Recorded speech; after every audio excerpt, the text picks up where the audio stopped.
हे मनुष्य, तू इतना धन के पीछे पागल क्यों हो रहा है?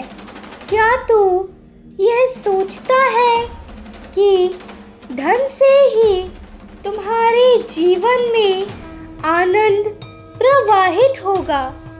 जब तक इंसान के पास धन नहीं है, तब तक इंसान इसी आशा में होता है कि एक दिन धन होगा और मेरा जीवन खुशियों से भर जाएगा। किंतु जैसे जैसे उसके पास धन आता जाता है, वैसे वैसे उसको एहसास होता है कि धन से भी कोई सुख नहीं, अपितु धन आने से तो जीवन और बोझिल हो गया है। इंसान सोचता है थोड़ा सा और धन कमा लेता हूँ, फिर शांति से जीऊँगा, किंतु उसका पेट कभी नहीं भरता। इंसान पैसे कमाता है शांति से जीने के लिए, किंतु इंसान कभी शांति से जी पाता है? नहीं, क्योंकि एक बार इंसान जो धन कमाने के दौड़ में प्रतिभागी बन गया तो दौड़ता ही जाएगा, बस दौड़ता ही जाएगा। शांति और जीवन तो उसके पास होगी नहीं। धन कमाना कोई बुरी बात नहीं है, किंतु धन के लिए पागल हो जाना यह सही नहीं है। इंसान धन के लिए न जाने क्या क्या कर्म करती है, चाहे गलत रास्ते से ही सही, किंतु धन आना चाहिए। गलत रास्तों से आया धन गलत रास्तों पे ही चला जाता है। इसलिए हे मनुष्य, तू पहले अपनी नीयत साफ कर, स्वार्थ से बाहर निकलकर निस्वार्थी बन, लोभ को त्याग कर निर्लोभी बन, मैं करना बंद करके अपने आप को विश्व कल्याण से जोड़ ले। थोड़ा सा विष्णु बनो, लक्ष्मी अपने आप तुम्हारे पैर दबाएगी। हे मनुष्य, तू स्मरण रख, अगर तू बुरी नीयत से कर्म करेगा तो फल भी बुरा मिलेगा, आज नहीं तो कल मिलेगा।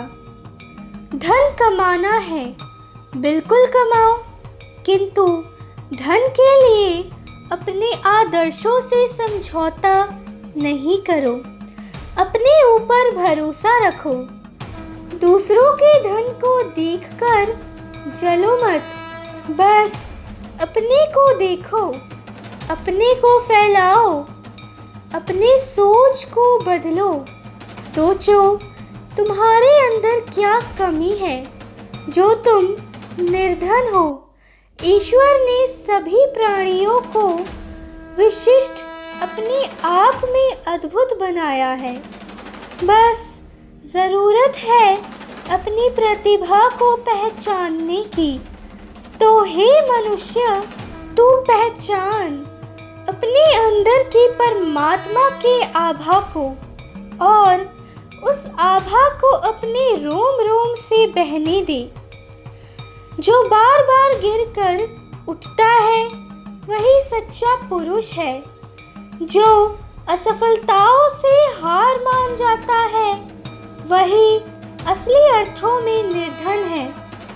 आदमी सही अर्थों में तभी धनवान होता है जब वह बाहर से भी भरा पूरा हो और अंदर से भी पूरा हो, अर्थात आप अंदर से संभाव से भरे हो और बाहर से भी संभाव से प्रवाहित रहे। संभाव का अर्थ है सबको सम समझना। जो आपके अंदर आत्मा है वही समान आत्मा सब में है। स्वभाव से आपकी आत्मा और दूसरे की आत्मा एकदम सम है, अर्थात बराबर है।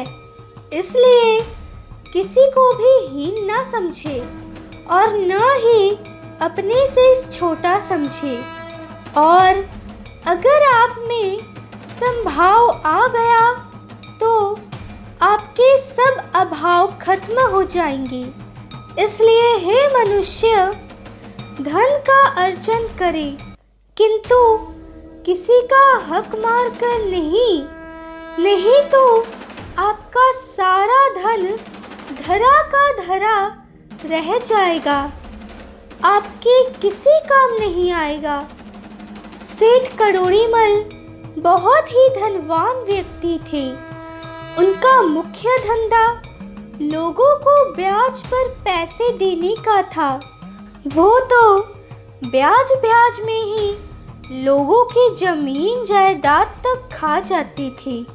किंतु लोग करते भी क्या, आपातकाल में उनके पास से पैसे उठाने ही पड़ते थे।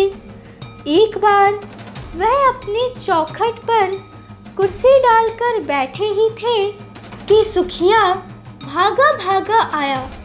सेठ बोले, क्यों रे सुखिया, मैंने सुना है तूने अपने लड़के का विवाह तय कर दिया है।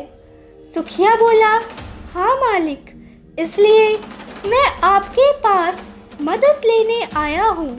सेठ जी बोले, कैसी मदद?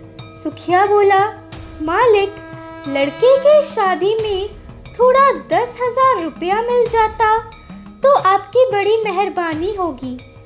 सेठ जी बोले, देख सुखिया, पैसे तो अभी है भी नहीं, किंतु अगर तू अपना 2 बीघा खेत गिरवी रखने को तैयार है तो मैं तुझे 10,000 रुपया दे दूंगा। सुखिया बोला, मालिक, मेरे पास बस वही 2 बीघा खेत है, अगर वो भी चला गया तो मैं क्या खाऊंगा? सेठ बोला, देख ले सुखिया, खेत गिरवी रखता है तो ठीक है, नहीं तो बाकी तेरी मर्जी। सुखिया क्या करता, शर्त मानने के सिवा और कोई चारा ही न था। सेठ ने पैसे दे दिए और खेत गिरवी रख ली। जिसका डर था वही हुआ।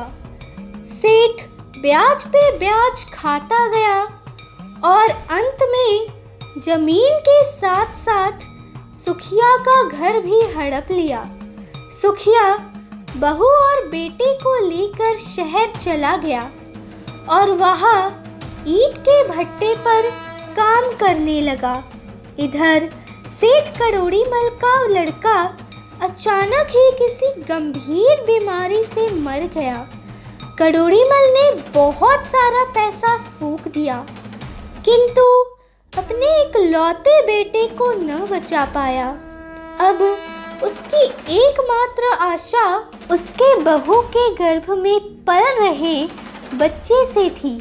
अचानक उसकी बहू की प्रसव वेदना बहुत बढ़ गई।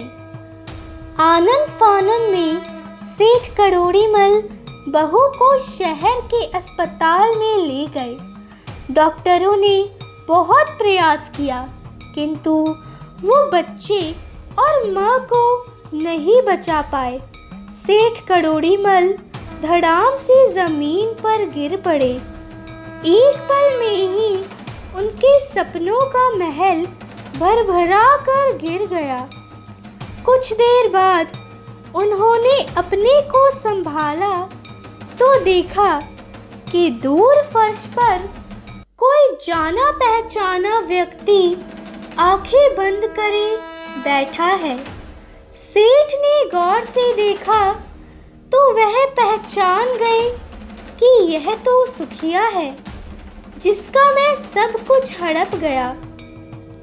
कुछ देर बाद डॉक्टर आकर बोलता है कि तुम्हारे बहू को लड़का हुआ है, जल्दी से वहां जाकर पैसे जमा कर दो और अपनी बहू और पोते को ले जाओ।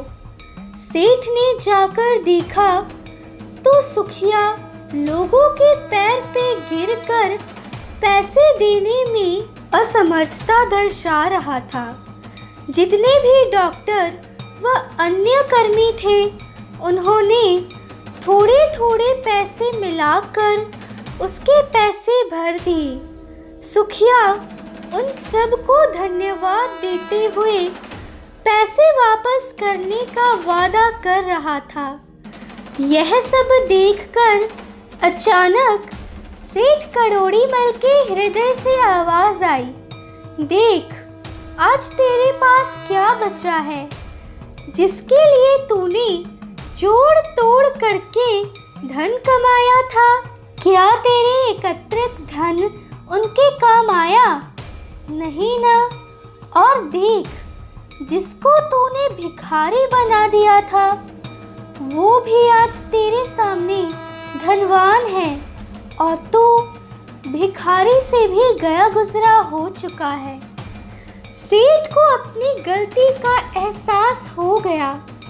वह सीधे जाकर सुखिया के पैरों पे गिर गया और बोला, सुखिया, मुझे माफ कर दे। मैंने धोखे से तेरा सब कुछ हड़प लिया। चल अब तो गाँव चल। तेरा घर, तेरी जमीन, मैं सब तेरे को वापस कर दूंगा। सुखिया बोला, मालिक, आप मेरे पैर ना पकड़ो। सुखिया ने सेठ को हाथ से पकड़कर उठाया और सेठ को गले से लगा लिया। सेठ ने जिन जिन लोगों ने सुखिया को पैसे दिए थे, सबको पैसे लौटा दिए और सुखिया से बोला, सुखिया, मैं अब समझ गया हूँ कि धन तभी आपके काम आएगा जब आप दूसरों के काम आए। तो हे मनुष्य, तू धन तो कमा, किंतु नैतिकता के साथ। अगर आप अनैतिक ढंग से धन कमाओगे तो वह धन आपके किसी काम नहीं आएगा और आप बाद में बहुत पछताओगी। इसलिए बाद में पछताने से अच्छा है अभी से अपने आप को सुधार लो, सही रास्ते को अपना लो। अगर आप ऐसे ही ज्ञानवर्धक और नीतियुक्त माता के वचनों को सुनना चाहते हैं तो हमारे इस चैनल को सब्सक्राइब करें, वीडियो को ज़्यादा से ज़्यादा लाइक और शेयर करें। जय माता दी। बोल साचे दरबार की तेरी सदा ही जय।